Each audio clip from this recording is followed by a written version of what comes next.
you have the food and U2 thing that is done with the FSA on a yearly basis. It was in 2020 that they started it, that talks to consumers. I've just pulled up some of the bullet points on this. I need to figure out that that's not going to do that. Where they talk to consumers and figure out about their concerns, etc. Essentially, the concerns about food itself, 80% of respondents had no concern about the food they ate, with 20% of respondents reporting they had a concern when prompted. Most of the common concerns related to food prices was 66%, food waste of 60%, and the amount of sugar in food. Eating at home, 49% of respondents reported that they always wash their hands before eating. 74% of respondents reported that they always wash their hands before preparing or cooking food, and 65% of respondents reported that they always check the use-by dates before cooking or preparing food.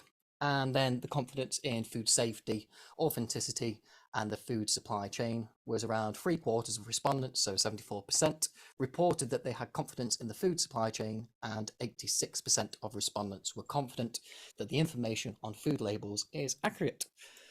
Brendan, just as a matter of interest, sorry, can I just come in a minute, Brendan? Earlier last week, sure. There was some concern from people who were members of the Food Safety UK group on Facebook, and this was about people, head chefs, relabeling use by and best before dates, and obviously that's not something that went down very well with some of the employees. I mean, all that was happening was the chefs were doing organoleptic inspection, which is touch, taste, smell, etc. And it just wasn't very good practice. So if anyone wants to join in that conversation, that's still ongoing on the Food Safety UK group on Facebook. So if you're not members of that, you can't probably join it from work, but you'll probably be able to get it on your own computer at home. So this was from Food Safety News, which goes on the AMR challenge in Europe, which is the multi-drug resistance, or it's abbreviated MDR, was high for salmonella in human cases. Essentially, this report is quite extensive. Let me stop that happening. Ranging from various types of salmonella, mainly enteritis, Kentucky, and also Typharium. MDR is a resistant bacterium to 3 or more antimicrobial cases.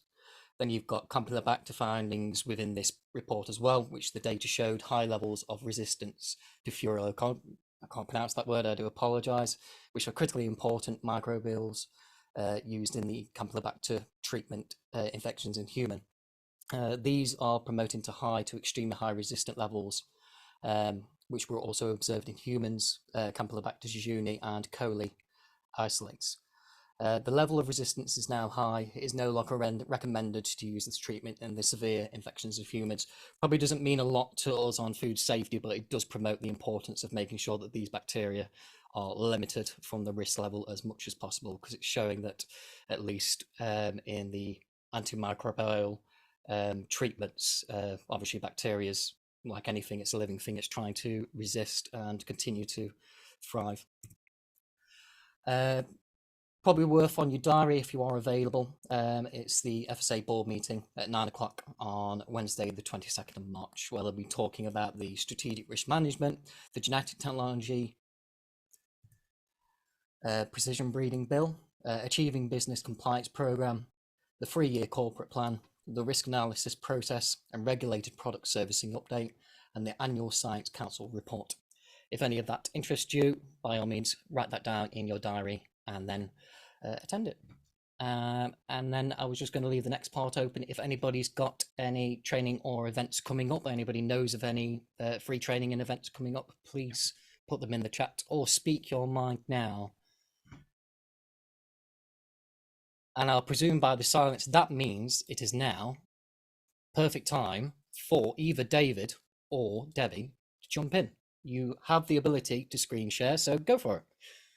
Oh, both of us. Thank you very much, Brendan. It's fabulous to see so many people on this line, and you will see myself and Debbie Radage at the top of the screen. and we've been asked to do something around HACCP and ISO standards. These forums are chat forums, and they're not technical presentations, so we're not offering ourselves as experts. What we're offering is our perspectives on some aspects of HACCP that we've come across in a couple of online chats. So I think with these kind of things, if you've got things you want to contribute, either contribute during the session, contribute in the open chat at the end, or contribute on the Facebook webpage, which is where we continue conversations. But hopefully we'll prompt a bit of your thinking this evening. I'm sure some of it will be straightforward to you, but you'll always find something in one of these presentations that makes you think. So I'm going to try and share my screen just so we've got a framework for the classic PowerPoint presentation to guide us through. Let's see if that works. Fabulous. Yeah. And see, Debbie, I actually swapped your name around. So you wanted to be second rather than first. Thank you, I did. So I've even done that. Okay.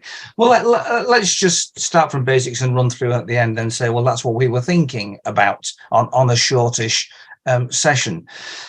I think we all, most of us know this, but I always thought the history about HACCP is always fascinating and a good introduction. So I've laid it out there again. There's much more to it than that.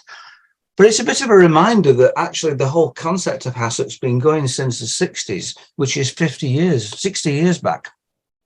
But as you all probably remember, that if you ever do training on HACCP, we want to mention NASA somewhere because it makes it feel really important. And we've got the good line about the fact that you don't want to have food poisoning while you're an astronaut. And it always entertains people just to understand where it came from and how Pillsbury developed it. I'm going to resist temptation to read these out.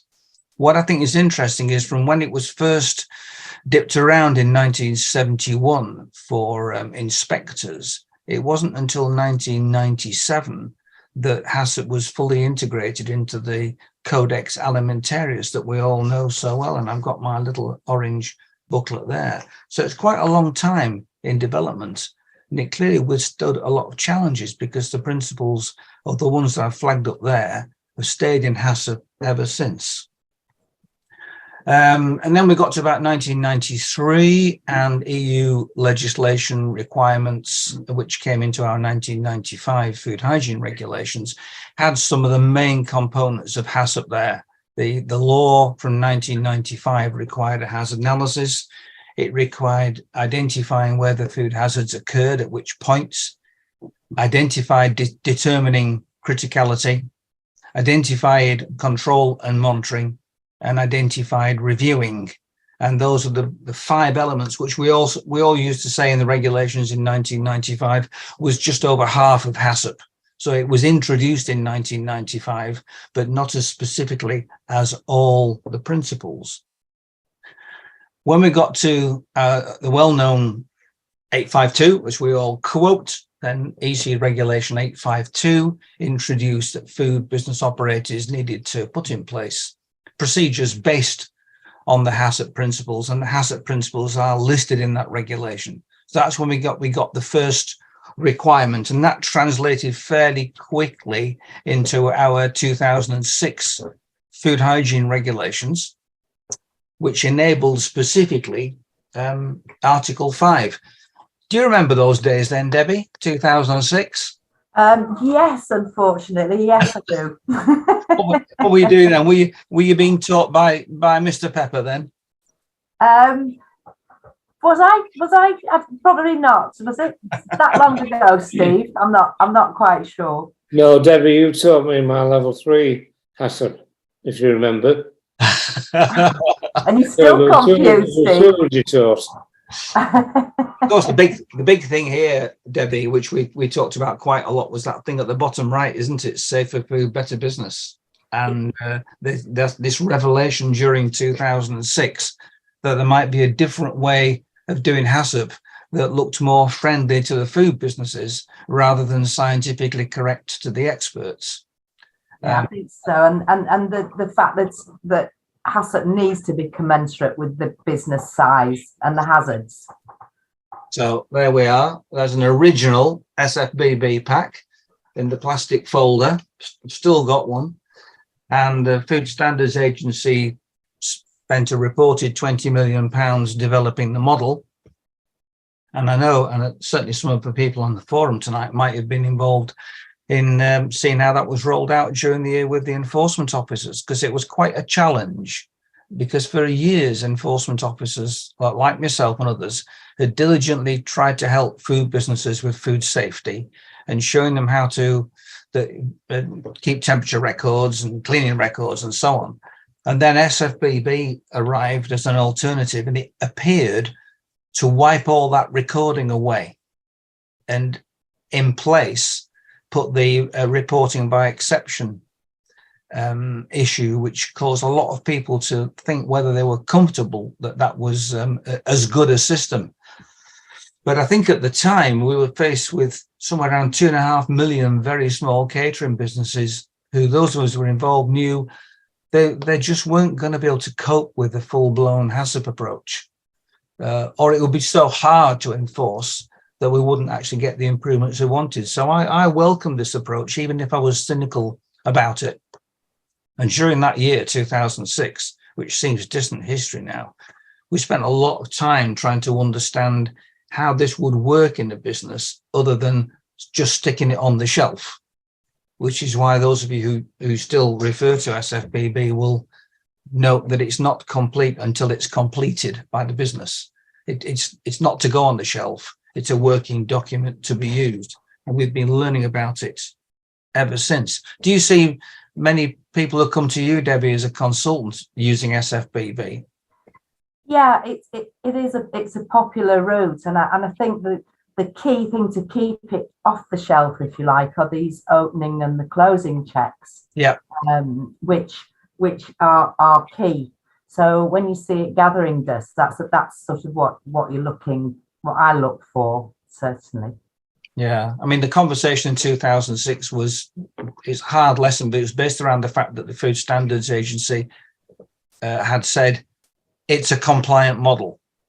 So it doesn't matter whether I don't like it, I don't agree with it, it doesn't matter. It's a compliant model. So the only argument you can have is if people aren't using the model properly.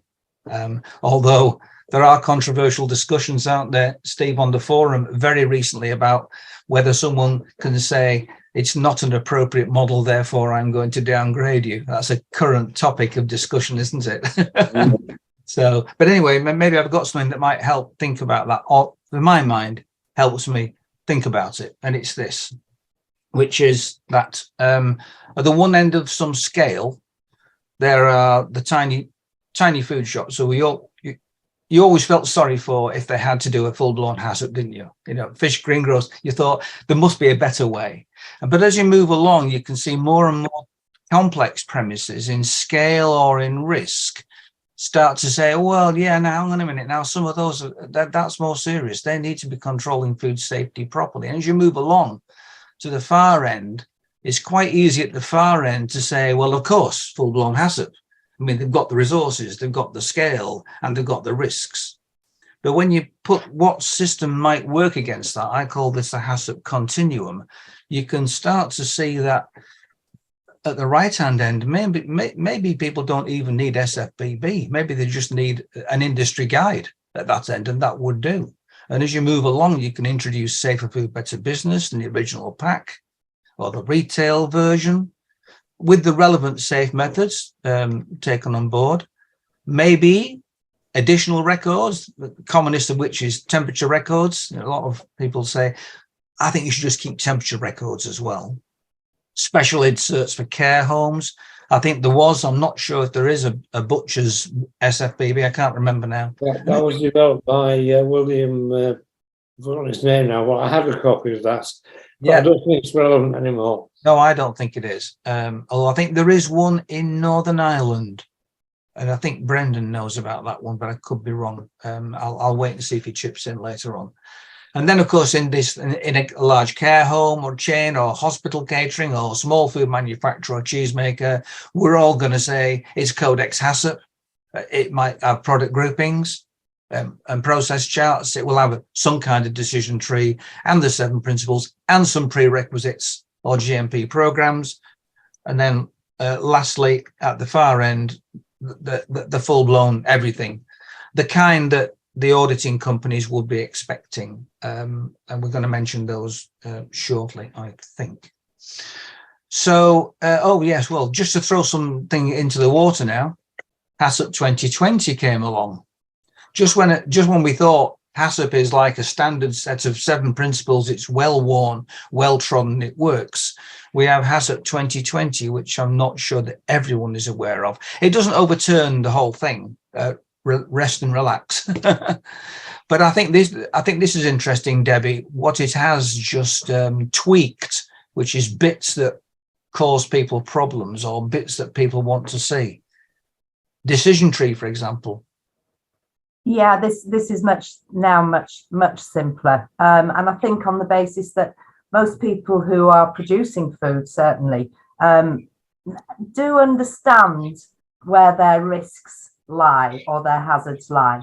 So I think now the HACCP is that it's that focus on good standard and robust risk assessment, as opposed to getting hung up on everything. So it's really putting the focus. I think the other side to this 2020 now is the allergen management, which is really coming to the forefront of most systems, accreditation systems. Yeah, you're right. And also in this interesting, this HACCP 2020, which has always been a pure set of principles for food safety.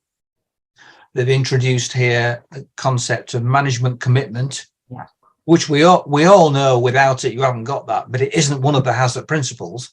So now HACCP 2020 has an additional amount. We're saying you expect people to demonstrate management commitment to make it work, and food safety culture, not particularly well defined, but it's clear that HACCP 2020 is stretching just beyond the 7 principles. And it's also made a brave attempt to distinguish between validation and verification.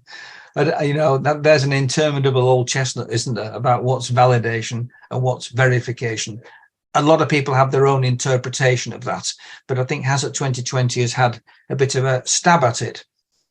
And then, of course, which is what Steve was alluding to a few weeks back, about TACCP and VACCP have crept on the scene. And I found these quite difficult initially. I thought somebody was making something up to sell something extra. And not that I don't think that food fraud and food vulnerability and food defense is important. I just felt, are they following on the coattails of HACCP?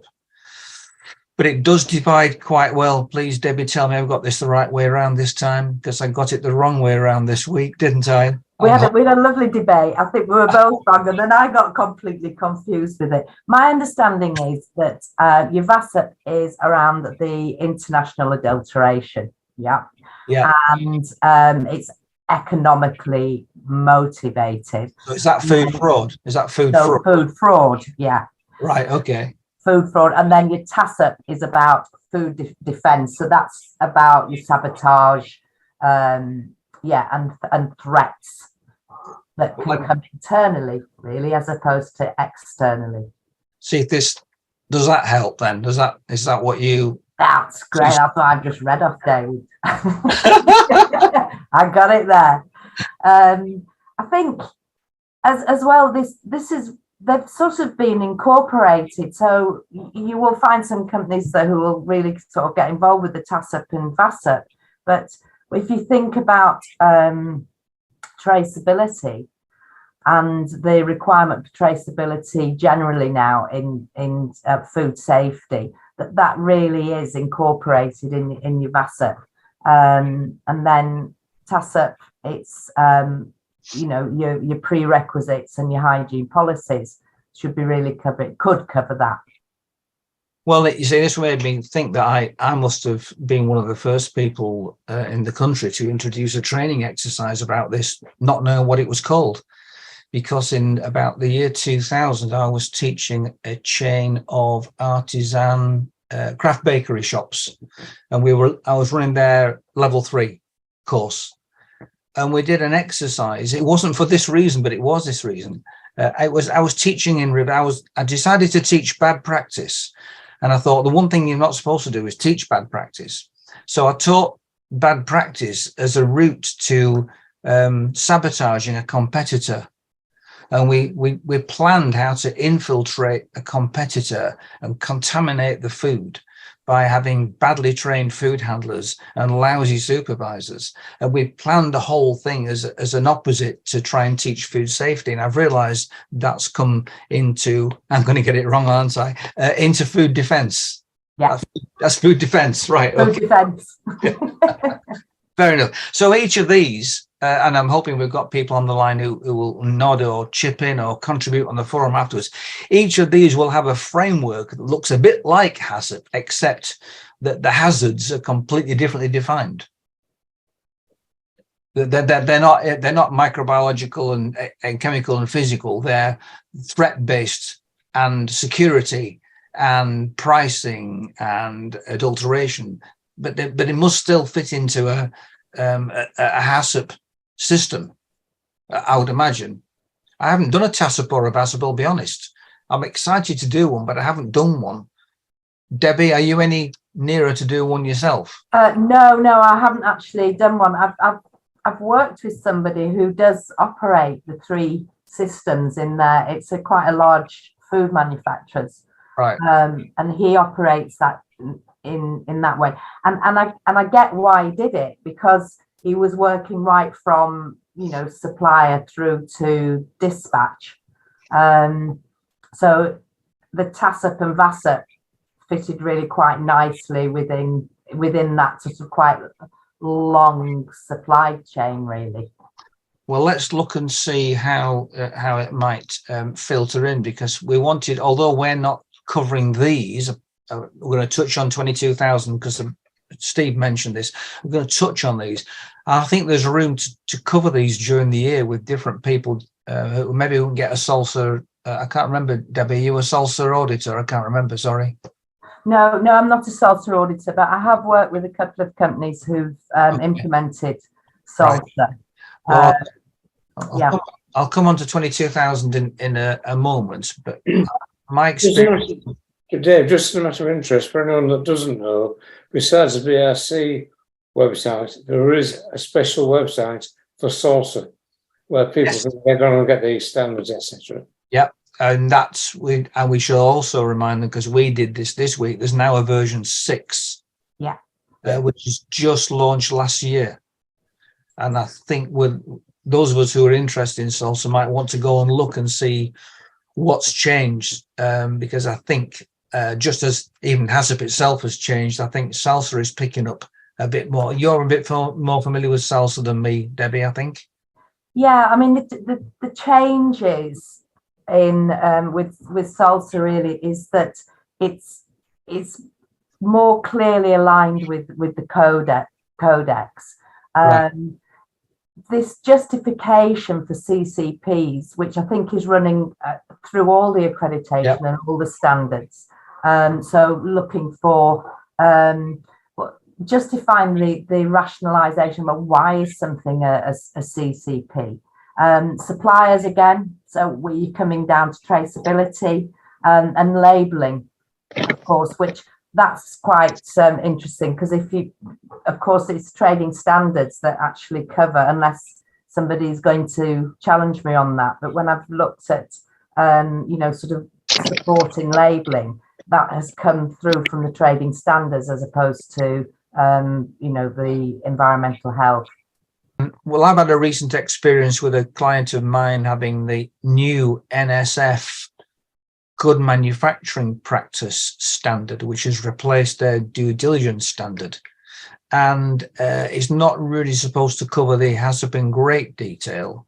But we were challenged on our food safety training for the operatives in a artisan bakery, very straightforward small artisan bakery, and we were challenged as to why our level 2 training, which I had made bespoke and built on level 1, didn't have content about food fraud and food defense. And Well, so because I hadn't put it in, so we had to correct it. So I had to correct it, and I don't know why I hadn't thought of it, but I don't know that there are level 2 syllabuses that explicitly require food defence and food fraud. Someone's going to tell me it's different. So far, anyway. So we didn't exactly get caught out because we got a point deducted and we put a corrective action plan in, and that's it. But it's interesting how these accreditation systems can ask you something which to other people is blindingly obvious. Let's just range a bit over ISO 22000 before we see what comments people have got to make. It's £160 to buy the standard and £61 to buy the guidance. So, Steve, I've not bought either of those because I'm a Yorkshireman. And I just thought, for the sake of 5 minutes, but I struggled at first to work out what on earth is the difference between all these standards, because ISO 22000 still claims that it to be based on HACCP. But the difference, I think, is, and Debbie will chip in on this, is with HACCP, it's simply a set of 7 principles to make food safe. But ISO 22000 looks at the organization being set up to deliver that. So the requirements beyond knowing your hazards and knowing your controls. And as you can see here, some of these things, for example, customer requirements, it's not really part of the HACCP principles. But of course, an ISO, many ISOs have things about if you're delivering things to a customer, you've got to do a whole load of work to make sure that you know what the customer wants. And although you might be naive and say, well, don't they want safe food? But it's maybe not quite like that. So you had a similar view on this, didn't you, Debbie? It's much broader. Yeah, it is. And I think whereas HACCP, and certainly when I'm teaching HACCP, I'm sort of very clear that HACCP is about food safety. And yet, once you go into BRC or the ISO standards, it starts to blend with health and safety, and as you say, customer requirements. So all those controls seem to sit, the things like the environment that people are actually working in. So all of those controls start to blend. And what's quite interesting is working with apprentices. They don't really have the clarity between health and safety and food safety. No, you're right. It's often blended in, isn't it? Yeah. Often blended in. So I mean, we'd be happy, or maybe somebody else would be happy to do as a forum on ISO 22000, or on SALSA, or on BRC.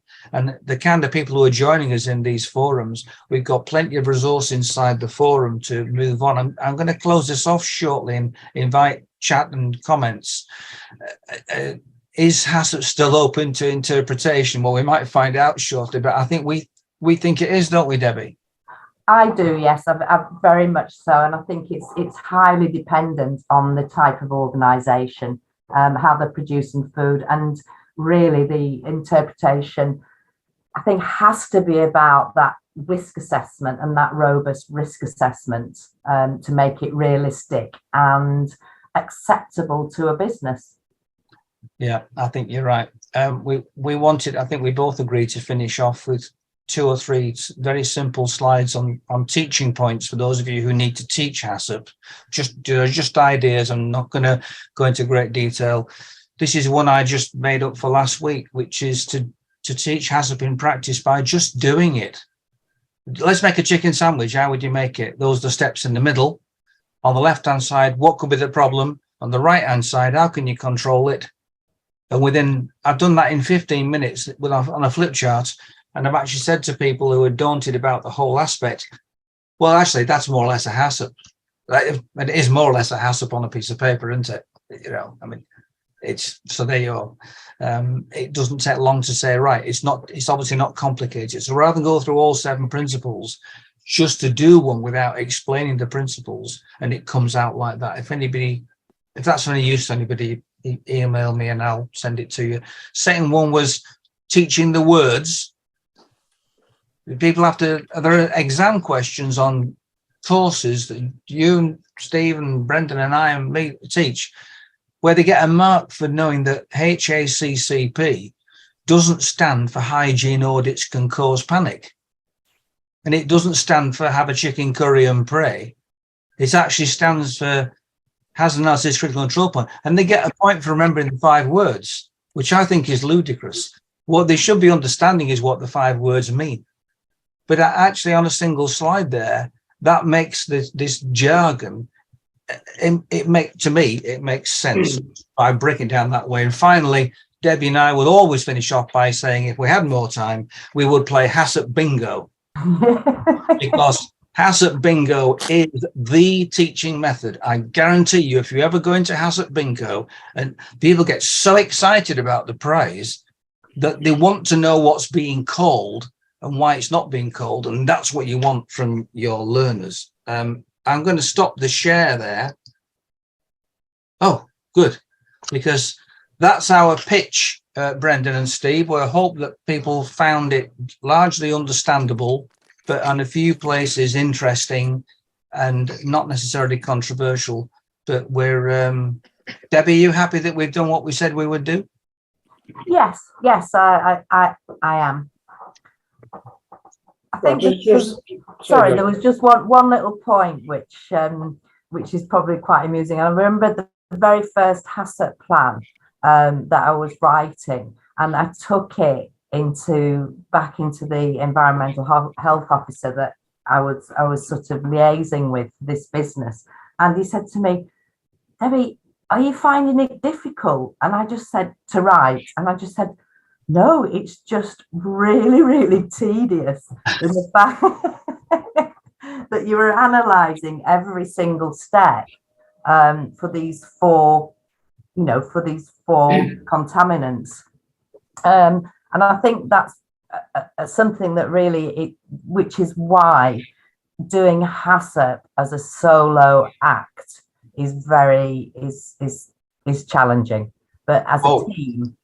Yeah, that's why I insisted on having somebody with me just to talk through things. Yeah, there's loads of stuff in the chat. Thank you, everybody. Yes, there's a Northern Ireland SFPB. Thank you, Matthew, for reminding us. I'm just looking at the chats now, and I didn't realise how many people were on this evening. So, Brendan, Steve, how many? 34. Blooming heck. Yeah, just a point on that.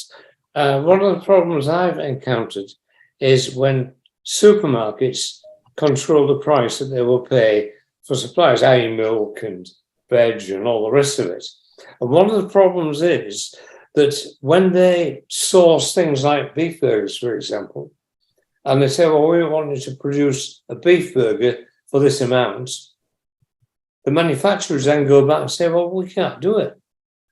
Yeah, it is not possible to produce a beef burger for that sort of money. And one of the problems is the pressure that's on the manufacturer to do so. So, and this is where the VACCP and where the adulteration and all the other types of things that go on to produce their food. And there's a lot of issues in the industry where people are trying to produce food as cheaply as possible, but they're having to cut corners. And that's the bit that worries me as a consumer. I must admit, I wouldn't use the word tedious, not if I'm being paid for it as a consultant. I found it incredibly enthralling.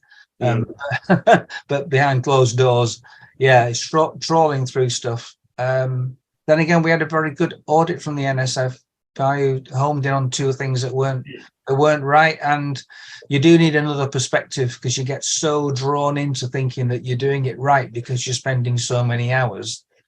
I think that's the point I'm making, really, and I must admit now, when I work, I look for collaboration within the business, because very often, particularly with the small business, they become overwhelmed and they just want you to hand it over. They want you to do it, hand it over. And that's what I learned from that very first experience, really, because it's not adopted, it's not owned. Yeah, you sometimes have to force them. I can't get, some of my clients, I can't get more than 20 minutes out of them at a time. And I think they think 20 minutes here, 20 minutes there is enough, but the flow's gone. Yeah. You need to be in the flow and do it several times before it sticks. Yeah. To be able to do it. And that's why I liked SFBB. I know people say it's too simple for some businesses, but it's a good starting point, even if you then move to full-blown HACCP. It's so attractive to look at. And I am yet, somebody help me, I have yet to see a HACCP plan, a HACCP study, or a food safety management system that in any way is attractive. In any way whatsoever is attractive to draw your eye to want to read it. And I'm still waiting for that day when I can produce a set of procedures where people say, oh, I like these procedures. These are nice to read. And we've got the inspiration here, but I think we all think that's only for SFBB, but it's not. We can use it for anything. And it's a very good risk assessment, hazard identification and risk assessment exercise. I know, and I've done it with clients. Yeah. It's worked very well. I mean, one of the things on Safer Food, Better Business is I would always encourage business owners to have at the back of your folder things like temperature records or whatever. But for example, the British standard, what is it? British Food Standards Association have just redone their guidelines. And what I would always do is take a copy of the front page and stick it at the back of Safer Food, Better Business. I would have something on E. coli 157 as a fact sheet, something on how to wash your hands, something on, anything that's relevant, stick it at the back. And that way, when an environmental health officer walks in and you show them that and they can demonstrate, they can actually focus then on the more important things. Because if you can set your stall out so that the place looks right, I mean, when I was doing audits, I'd stick my white coat, my hat on and all the rest of it. First thing I would do was I would walk in the kitchen, wash my hands, and besides doing a user journey on the hand wash system to make sure everything was in place, I'd be looking around to see where I needed to go and follow the audit. Now, what a lot of people, when doing audits, is it goes straight to the paperwork. And on a personal level, I don't think that's the best way to do it. As an ex-caterer, who from back in the 70s, when we used to, the HO comes through the front door and he goes to the manager's office to look through the paperwork, all the staff are chucking out all the bad food and everything else. Whereas if you go straight to the place of work, you'll see it as it is. And no one trying to chuck out out-of-date food and whatever. And then you can go back to the paperwork and see if what they said they'd done is actually happening in the kitchen. And that, to me, is a much better way to get an honest profile of what that's about. I think you're right. And I can't speak on behalf of enforcement officers, although I have been one, but I can speak about on many conversations I've had where you can't document that clever bit of an inspection visit when you're absorbing what we would say is absorbing the culture in the premises by innocently talking to people, asking the name. Do you want a cup of tea? Oh, yes, please, in a few minutes. You got your paperwork ready? Yeah. I'll have a wander around first and just say hello to people. That's not just being nice and happy. That's getting the lie of the land. And you're quite right, Steve. You can get the lie of the land in 5 to 10 minutes. I know when I worked in Manchester many years ago, we started doing 15-minute inspections. And of course, when we were told, well, hey, you can't do an inspection in 15 minutes, but actually within 15 minutes, you can get a really good idea whether you need to stay or whether you need to call reinforcements. Well, it reminds me of when I was a commie chef back in the early 70s. We had an environmental health visit, and I'd not even done any training myself. I was just a commie chef. And the guy came round and he got this turkey out and had a smell of it, put it in the waste bin, swill bin, which we then had, and he put some Vim, packet of Vim on. Yeah. And when the environmental health officer had gone, he turned around to the head chef, Frank, did the manager, and he said, Frank, he says, can we wash this up and use it? I mean, those days are long gone, or well, maybe they aren't, I don't know. Those are some of my early experiences of working in the catering sector. before I went on to management and to be a trainer. Well, I've got names in front of me, not many of whom I know. The guys are happy to sit there and listen, not say anything, that's fine. There's some comments in the chat that are useful, but we ought to create some quiet space now for people to say anything, contribute, or they can say goodnight if they want. Brendan?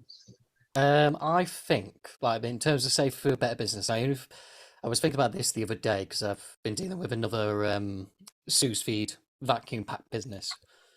And I think the original safe food pack for caterers and restaurants should potentially include a scope of what it does not cover for businesses, because I think there's a lot of obviously chefs that go into one restaurant that, for instance, won't be doing sous vide, for instance, that then go to another restaurant and take over as head chef and get rid of an old HACCP system because they're not used to it, or they don't like the fact that it's just words and no pictures, and then carry on doing the sous vide and just think that that safer food pack sort of covers everything under the sun. So I think that it'd be really good if in one of the future editions of the Safe Food Better Business, just sort of outline of where exactly it doesn't cover. I can see David flicking through something, so he's probably going to find the exact page. No, I can't. That's a really good comment. I was hoping to catch you out and say it says there it's not suitable for, but I can't find that. And I think that's a really good suggestion.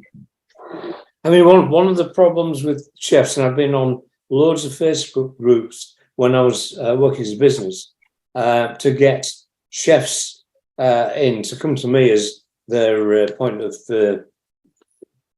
knowledge or whatever. And the number of chefs who would quite happily take another chef's word for what was safe in sous vide, you know, and they would just spread it amongst themselves, and there was no real thought or concentration on what was actually safe, i.e. in terms of temperature and sealing it, and what, you know, how long a shelf life does it have once you've opened the package. Because to me, if you've got sous vide, you open the package, it wants to be used within 2 days and not kept while the end of the 10-day shelf. Also, you know, I'd also like to add, because one of the more common things I get in terms of like shelf life is the part in the Safe Food Better Business where it says high risk food items, as far as the guidance says, should only be kept for 3 days, in brackets, day of production plus 2 days. Yeah. And there's a lot of misinterpretation that essentially all foods in the business are only allowed that 3-day shelf life, whereas there's not really the chef's understanding that that's not all the food items of the business. It's only those high risk ready to eat food items. I mean, the other thing on that, Brendan, is that a lot of chefs don't realise that if you have something like a melon or a tomato, you can store these things, if they're whole, at room temperature, no problem. But the minute you put a knife through a tomato, a melon, or various other fruits, that creates something for pathogenic bacteria and spoilage bacteria to go on. And they don't realise that by preparing their salad items, you know, washing them and then slicing them, that then increases the risk from a low to medium risk to high risk. They don't get that. Duncan's looks unmuted.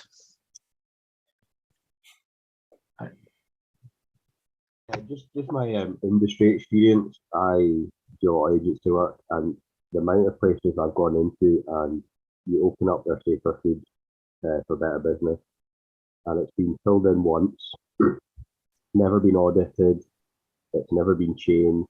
There'll be somebody's name in it, and you ask the people in the kitchen who that is, they've no idea who it is, because the kitchen manager, head chef has changed, 3 times since, never been looked at again. And how useful is that document if it's like 4 operators ago filled it in and it's never been looked at since.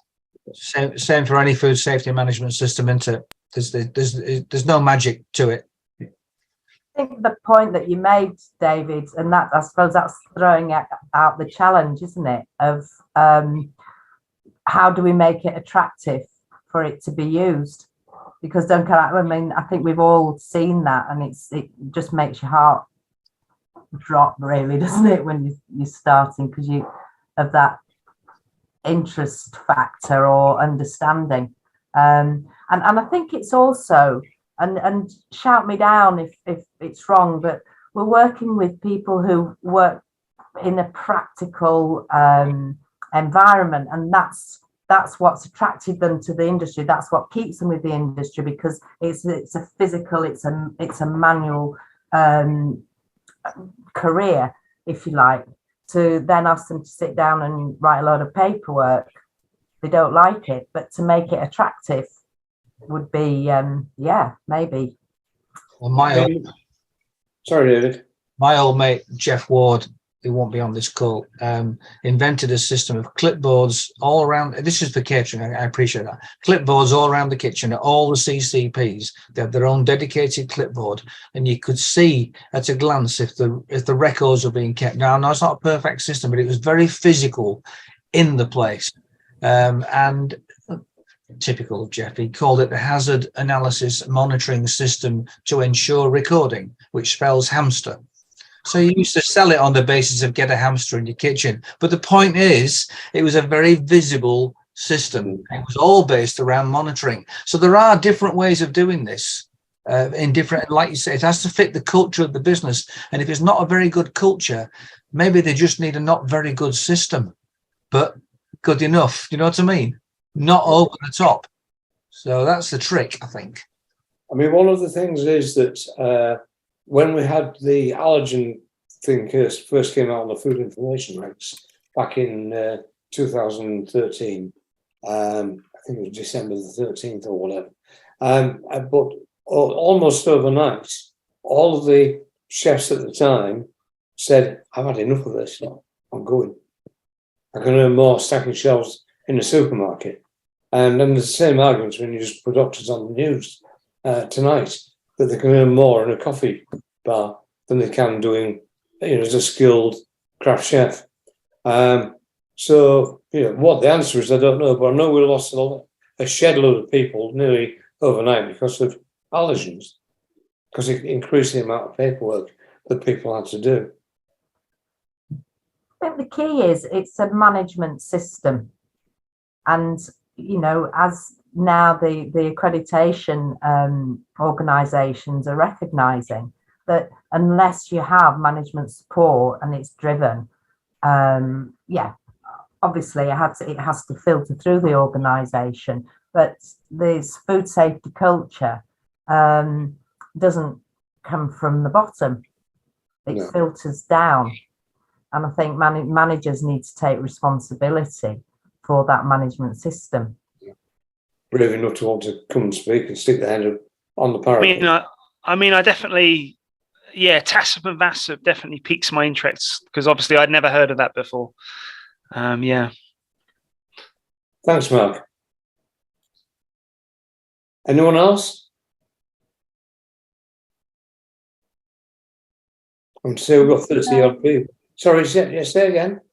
No, it was me saying, is anybody there? Yeah. Also, if anybody's got any subjects that they'd like us to attempt, if it's within our scope, please recommend it. Well, I was thinking about doing one at some time in the future on auditing, because it's normally a full day course. Yes, please. But I would like to Yes, please. my views on auditing, because it's. I used to do audits, which would maybe take half a day to do the audit and write up later on. But people get a 35-page report from me on things like health and safety, fire safety, as well as the food safety and the cleaning and disinfection and all the rest of it. So I'm not sure whether the environmental health people who are on here tonight or the trainers who do consultancy would be interested in such a session. I'd be interested to hear what people think, either write it on the meeting chats or just come on and say something about it. Well, I also hope we've demonstrated that, Debbie and I tried to demonstrate that there's nothing, you don't have to be some world famous expert on something. It's actually as valuable for someone, and I certainly volunteered it, to not understand something and share it, than for somebody else to say, what about this? And that, rather than say, I daren't do anything in case somebody asks me a question I can't answer. I think the questions that you can't answer are much more interesting. Yeah. And so, hopefully we've just shown a different approach to the forum meetings. That was I thoroughly enjoyed what you two produced tonight. It's been really interesting for me. I mean, I've picked up a couple of things as well. I agree. Well, as I put in the chat, I'm sure Debbie's the same, but I've just put, if anyone wants to chat, a one-to-one chat with me, all they do is email me and we'll set something up and we'll have a ramble for half an hour. We'll have a cup of coffee like Brendan and I do occasionally, and we might come up with something. So that's what we're all here to help each other. So my background's through the EXO for about 20 years, but I'm in consultancy now. And some of the points you raised, very interesting points. The thing about the SFBB is that I believe that there is some FSA guidance for sort of the EHO on the EHO side that actually states that the SFBB is really a very basic kit. And it actually does state if you want to sort of do a HACCP plan for a slightly more complex business, to seek some sort of consult, to seek some sort of third party HACCP rather than use SFBB. I can't remember the actual document. I probably have got it. I can email it to you. And I've got a funny feeling it's actually somewhere in the SFBB of itself as well, or at least on the FSA website. So that's one thing. The other thing is that my experience, because I've prosecuted businesses for various aspects of HACCP, including quite large chains, and from doing that to actually now auditing them for their head office or for their directors, some of the aspects you talk about where people are really needing to be led, the actual chefs are needing to be led. I think as long as the people who are actually managing the individual units know what they're doing, or at least have a reasonable concept of the risks that they're controlling for their, for the larger side of the business, the board, then it tends to, and I'm not trying to say it's a beautiful system, but it tends to actually work, a lot of these systems, if they're properly designed and properly audited, then it actually does work, because many of the businesses that I look at for these chains, they're actually well audited, but they're actually achieving 5 ratings. Most of them have probably, I would say probably about 98% of them, 99% have achieved 5 ratings based on a decent system with a decent audit. So I think, it doesn't have to be that complex, but it has to be cascaded well to all who are, who are involved in it. And the third point is, unfortunately, the TACCP and the VACCP and all the rest of it, I know nothing about, to be absolutely honest, but I've heard of it. And that was only because I wanted to know a lot more about what actually HACCP meant and the difference between a food safety management system and HACCP. And there is a difference, apparently. And that's only from reading the 22 and just various bits of released information from the Canadian authorities, Ireland, Australia. And, it's just, I had a bit of a geek interest in exactly what do these terms mean. And there is a difference. And one of them is the HACCP is really back down to your nuts and bolts, how you do it. Whereas the FSM is literally the envelope that contains, and it will contain your security threats, your management, posturing, and the full Monty. But the basic part, which is just the how do you do that, the chicken sandwich example, I think it was at David, you designed that. That is a pretty much first class way of doing a HACCP. That's it. And that can be rolled out to just about everybody and anybody. And just on that point about the difference between HACCP, I know that the FSO as well did mention something about it might have been a year, just mentioning something about using prereqs as a way of sort of managing a very, very small basic business, or just a basic business like a news agent. So that was it. But no, so I've really enjoyed your presentation and the interaction as well. Thank you. My camera's just gone, but I know exactly what you mean about the flexibility. And I've got quite a lot of references to what you're talking about. There was a document called the Sanko document, 2006, that went through all the different ways in which it could be satisfied to use HACCP principles without them looking like that. If you want to email me direct, I'd love to have a further conversation with you. That's a very useful contribution. My email address is in the. And going on TACCP and VACCP, maybe in another, I don't know, maybe another 20 years' time, once we've gotten used to it, it'll just be common knowledge as what Yeah. HACCP is now for us. Yeah, I think so. I hope so.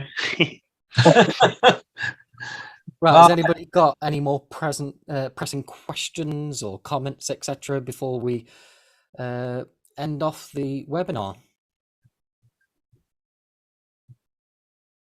Going to take the silence that we're all finished, we're all happy. We're all going to have a tea and something to eat and enjoy the evening.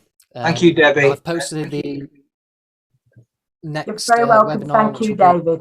And can I thank Brendan and Steve, because they're behind all of these. I don't do any of the organising. So can I thank them both for keeping the whole thing going for about 2.5 years? It's invaluable. Well done. Impressive. Anyway, yes, next one on the 10th of April, 7 o'clock, as always. The link is recurring, so if you've got the link, just save it somewhere and it'll always be the same. Anyway, until next time, guys, all stay safe, keep working hard, and yeah, see you all later.